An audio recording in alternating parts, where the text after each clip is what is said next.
करीमनगर जिला मरकज में वाक़ई मशहूर मंदिर में उत्सव की तैयारियों के सिलसिले में एक अहम जायजा इजलास मुनक्किद हुआ। इस इजलास में रियासती वजीर ट्रांसपोर्ट पूनम प्रभाकर, सोरा चेयरमैन कोमट रेड्डी, नरेंद्र रेड्डी और जिला कलेक्टर पामिला सीतापति ने शिरकत की। इस मौके पर उन्होंने कहा कि सालाना त्यौहार निहायत शानदार और मुनज़्ज़म अंदाज में मुनक्किद किया जाएगा। उन्होंने हिदायत दी कि तमाम मुतल्लिका महकमों के अफसरान बाहमी तालमेल के साथ काम करें ताकि अकीदतमंदों को किसी किस्म की दुश्वारी का सामना न करना पड़े। इसी दौरान पूनम ने वीबीजी रामजी कानून पर मरकजी वजीर किशन रेड्डी के तबसरों पर तनकीद की। किशन रेड्डी जी 12 साल से उसका सरकार है, वो हैदराबाद शहर से रिप्रेजेंट करते हैं। गांव का क्या काम हो रहा है, कैसा जनता को मुनाफा मिला, ये नहीं समझते। मुनाफा जनता हित में भी काम हुए तो भी उसको स्कैम बोलने की आदत हो गई इन लोगों को। और आज जो नाम बदल के आप जो आनंद उठा रहे, वो अच्छी चीज नहीं है। और कल आने वाला दिन में हम उसका नाम बदल के फिर महात्मा जी का नाम लगाएंगे। महात्मा जी का नाम हटाने में शर्म नहीं है और उसके ऊपर और बार में उसको समझा सपोर्ट के बाद में कहने की बात कर रहे, उनकी जो बात हटाने की बात राम जी को लगाने में आपका मदद करे, ये बात ठीक नहीं है। आप फिर एक बार मैं कहना चाहता हूँ, आप शहर के रहने वाला है, गांव में महात्मा जो रोजगार ये क्या होता है, MNRG का इसका आपको पता नहीं है। ग्रामीण उपाधि पथकम में क्या गांव में क्या होता है, हम रूरल एरिया से आए तो आपको दिखाएंगे। और इसके ऊपर जरूर नाम बदलना ही पड़ता। जैसा आप कानून के किसानों के लिए 3 कानून लाए थे, वो उल्टा लेना पड़ा, इसके लिए भी आप उल्टा लेना पड़ता। आने वाला दिन में कांग्रेस के तरफ से काम। तेलंगाना पुलिस ने हैदराबाद में एक तेलुगु न्यूज चैनल से वाबस्ता 3 कारिंदों को मंगल की रात हिरासत में लिया। एक मुतनाज़ा प्रोग्राम के सिलसिले में यह कार्रवाई की गई। यह प्रोग्राम एक खातून IAS अफसर और तेलंगाना के एक वजीर से मुताल्लिक था। ताहम चाहशंबे की दोपहर तक पुलिस हुक्काम ने गिरफ्तारी की बाज़ाब्ता तस्दीक नहीं की। चंद दिन कबल रियासती हुकूमत ने चैनल के प्रोग्राम की जांच के अहकाम दिए थे। प्रोग्राम की नश्र होने के 5 दिन बाद Hyderabad police commissioner VC Sajjanar की क़ियादत में एक खुसूसी तहकीक़ाती टीम तश्कील दी गई थी। पुलिस के मुताबिक सेंट्रल क्राइम स्टेशन ने टीवी चैनल के इनपुट एडिटर दुंतु रमेश और रिपोर्टर्स परिपूर्णाचारी और सुधीर को मुतनाज़ा खबर के मामले में हिरासत में लिया। इसी दौरान चैनल के अमले ने अपने साथियों की हिरासत के खिलाफ एहतजाज भी किया।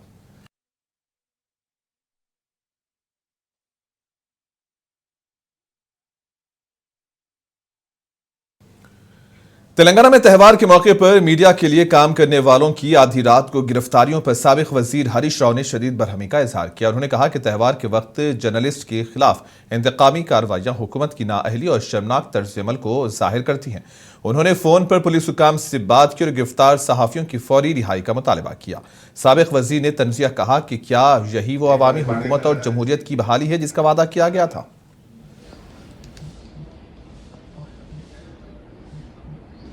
That's okay అన్న, అది ఒక్కటి వరకు ఓకే. మిగతా వాళ్ళు నన్ను తలుపులు వల్ల కొట్టినాను, ఒకరిద్దరిని తలుపులు వల్ల కొట్టి రాత్రి 12 గంటలకు పట్టుకొచ్చడం బాగుండదు కదా అన్న. జర్నలిస్టులను కానీ వాళ్ళు డైరెక్ట్గా ప్రొఫెషన్ ఏముంటుంది. ఈ గతంలో జరగలేదన్న ఒక్క మాట చెప్పండి అన్న. పండుగ మందం విడిచిపెట్టి పండుగ తర్వాత పిలవండి నోటీస్ ఇచ్చి. ఫ్యామిలీస్ అంతా ఫీల్ అవుతారు కదన్న, పండుగ పూట ఇబ్బంది పెట్టకండి. टीवी चैनल के मुलाजिमीन को आधी रात को गिरफ्तारी के मामले पर TPCC वर्किंग प्रेसिडेंट जग्गा रेड्डी ने रद्द-ए-अमल का इजहार किया। उन्होंने कहा कि हालिया दिनों में बाज चैनल्स पर वुज़रा और आला अहदेदारों के खिलाफ बगैर ठोस सबूत जाती नौयत की खबरें नशर की गई जो समाज के लिए मुनासिब नहीं है। जग्गा रेड्डी ने कहा कि वुज़रा और IAS अफसरान बनने के लिए जिन्होंने सख्त मेहनत की होती है और उनकी जाती जिंदगियों के बारे में गलत बयानी दुरुस्त नहीं है। खासतौर पर किसी खातून अफसर के खिलाफ इस नौयत की खबरें काबिले मजम्मत हैं। మొన్న 3 రోజుల కిందట ఒక ఛానల్లో కొన్ని యూట్యూబ్ ఛానల్లో వెంకటరెడ్డి గారి అధికారులకు సంబంధించిన కొన్ని వార్తలు వచ్చినాయి. నేను మొన్న ఇలాంటి వార్తలను వేయకపోవడం మంచిదని చెప్పడం జరిగింది. నేను మళ్ళీ ఒక వీడియో రిలీజ్ చేయడానికి కారణం ఏంటంటే, సరే ఏం జరిగిందా ఏం జరగలేదని మనం పక్కకు పెడితే దీన్ని మీద కొంత నేను మీడియా ద్వారా నేను కోరుతున్న ఏంటంటే, ఇప్పుడు గవర్నమెంట్ కూడా సిట్ तेलंगाना में मीडिया के लोगों की गिरफ्तारियों के मामले पर पुलिस कमिश्नर वीसी सज्जनार ने अपने मौक़िफ़ पेश किया। मीडिया से बात करते हुए सज्जनार ने कहा है कि कुछ लोग इमरजेंसी नाफिज होने की बात कर रहे हैं। अगर वाकई इमरजेंसी होती तो सब लोग इस वक्त जेल में होते। इस मौके पर एक सहाफ़ी ने सवाल किया कि क्या सहाफ़ियों के घरों के दरवाजे तोड़कर गिरफ्तारियां की जाएंगी और उनके अहले खाना को खौफजदा किया जाएगा। इस पर जवाब देते हुए सज्जनार ने कहा कि जब पुलिस तफ्तीश में ताउन के लिए बुलाती है तो मुतल्लिका अफराद को खुद आना चाहिए और अगर वो ताउन ना करें तो कानून के तहत जो जरूरी होगा वो किया जाएगा। అందరికి కూడా తెలుసు ఒక మహిళా ఆఫీసర్స్ పైన ఒక వాళ్ళని విమర్శించడము వాళ్ళకి అవమాన చేయడం వల్ల ఒక కేసు కూడా రెస్ట్ కావడం జరిగింది। దాని తోడుగా ముఖ్యమంత్రి కూడా అవమానం చేసిన ఒక నారాయణపేట ఉన్న కేసును కూడా మనము సిట్ ఫారం కావడం జరిగింది। దాని భాగంగా ఇన్వెస్టిగేషన్ కూడా కొనసాగుతుంది। దాని ఒక ముందడుగుగా మనము దీనికి ఈ కేసుకి కావాల్సిన ఒక ప్రముఖ టీవీ ఛానల్ రిపోర్టర్స్ ని మనము అదుపులో తీసుకుని ప్రశ్నించడం జరుగుతుంది। దాని భాగంగా ఇంకా ఇన్వెస్టిగేషన్ జరుగుతుంది। మనము త్వరలోనే దానికి కావాల్సిన ఒక వివరాలను కూడా మనము చెప్పడం।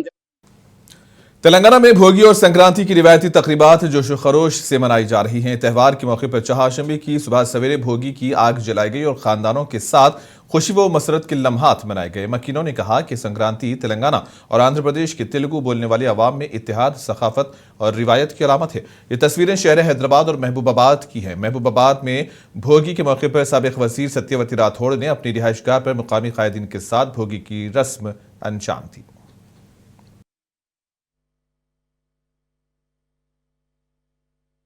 Actually, today in Veeradya, as a Veeradya family, this is the first year, and we are celebrating Sankranti celebrations over here. Today is especially a Bogi festival. It actually we celebrate. This is a festival of Telugu people, especially, and we celebrate this because of the change in the direction of the sun.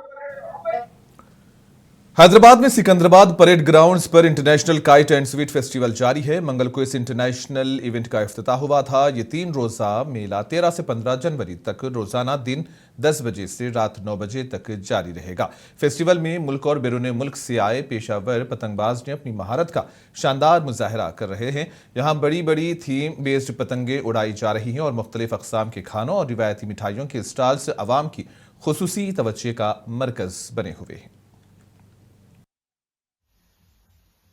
Hello, my name is Stanislav. I come from Russia, from Moscow city.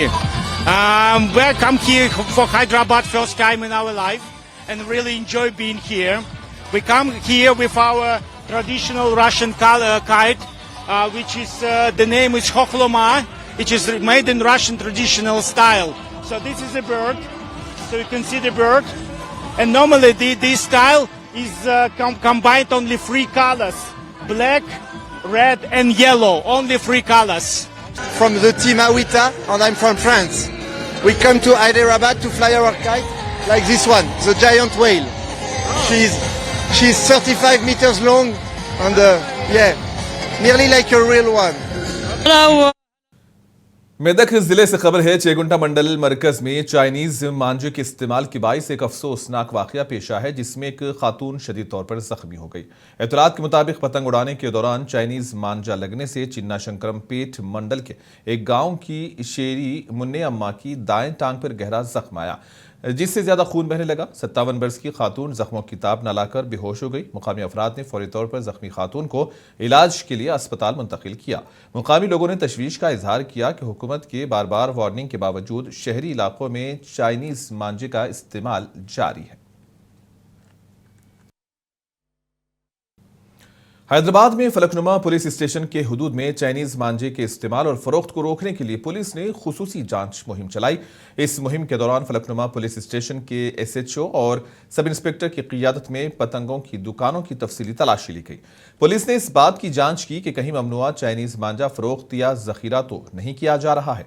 Police ने खबरदार किया कि Chinese मांझा अवाम, खास तौर पर motorcycle सवारों और बच्चों के लिए जानलेवा साबित हो सकता है। पुलिस ने वाज़ेह किया है कि ममनुआ चाइनीज मांझे की फरोख्त या इस्तेमाल पर सख्त कानूनी कार्रवाई की जाएगी। मकर संक्रांति के दौरान हैदराबाद में पतंगबाजी के लिए इस्तेमाल होने वाला ममनुआ चाइनीज मांझा परिंदों के लिए वबाल जान बना हुआ है। शीशे की तह से लेस ये तेज धागा परिंदों के परों और जिस्म के दीगर हिस्सों को शदीद तौर पर जख्मी कर रहा है, जिसके नतीजे में बड़ी तादाद में परिंदे मुतासिर हो रहे हैं।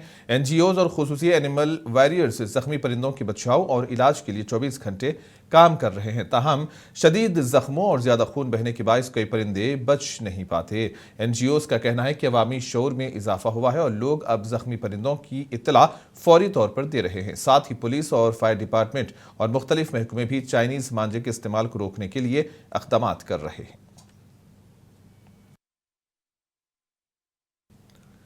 हैदराबाद कुकटपल्ली के नल्लाचीरू तालाब के पास त्यौहार का समा देखने को मिला। यहां हाइड्रा के कमिश्नर एवी रंगनाथ ने मुकामी अवाम के साथ मिलकर पतंग में मेले में शिरकत की। यह तालाब माजी में नाजायज कब्जों के बायस सुकड़ कर सिर्फ 16 एकड़ तक महदूद होकर रह गया था। ताहम अब डीसिल्टिंग सीवरेज की नकासी और फील्ड कंट्रोल इक़दाम के जरिए इसे दोबारा से बहाल किया गया है और इससे तालाब को 30 एकड़ तक वुसअत दी गई है। हुकाम के मुताबिक तालाब के अतराफ आवाम के लिए मुफ्त सहूलियात फराहम की गई हैं, जिससे ज़ेरे ज़मीन पानी की सतह बेहतर हुई है। ఈ కైట్స్ ఫెస్టివల్ అనేది మనం జరుపుకుంటున్నాం. చూసారు చాలా మంది చిన్నారులంతా కూడా దీంట్లో వచ్చినారు. వాళ్ళందరూ కూడా మొత్తం వాళ్ళ పేరెంట్స్ తోటి వాళ్ళతోటి తీసుకొని వచ్చి यादाद्री भुनगीर जिले से खबर है। पंचिकल पहाड़ गांव के साबिक सरपंच पर 5 साला बच्ची के साथ मुबैना ज्यादती का इल्जाम है। मुकामी बाशिंदों ने प्रिंस कॉर्नर चौराहे पर एहतजाजी धरना दिया। मुजाहिरीन ने मुतालबा किया कि मुलजिम को सख्त सजा दी जाए और ऐसे वाकयात दोबारा ना हो। एहतजाज के दौरान मुतासरा खानदान के अफराद आंसुओं के साथ इंसाफ की अपील करते रहे और सरपंच के फ्लेक्सीज को आग लगा दी गई। धरने की वजह से कुछ देर के लिए मरकजी सड़क पर ट्रैफिक रुक गई थी। पुलिस ने यकीन दहानी कराई कि मुतासरा खानदान को इंसाफ फराहम किया जाएगा। इस वाक़े के सिलसिले में मुलजिम के खिलाफ मुकदमा भी दर्ज किया गया। ఇంటి దగ్గర నుంచి తీసుకుపోయింది సార్. తీసుకుపోయి ఏం చేసిండో నా బిడ్డ ఏడవ కూడా ఏడవలేదు. నాకేమైతుందని కూడా చెప్పలేదు. అమ్మ వచ్చినాక నాన్నమ్మ చెప్పుకుంటే ఏడ్చుకుంటే చెప్తే మా హాస్పిటల్కి ఎత్తుకొచ్చినాం సార్. ఎత్తుకొచ్చేరాక మాకు తెలియలేదు. మేడం డాక్టర్ చూసి పాప ఏందమ్మా ఇలా ఉంది, వాడు మనిషా పశువా ఘోరమా, ఇంత అన్యాయంగా పాల్పడ్డాడని చెప్పేరాక మాకు తెలియదు సార్. ఆడుకుంటుంది మా పాప రోజులాగానే పోతుంది అనుకున్నాను తప్ప వాడు ఇంత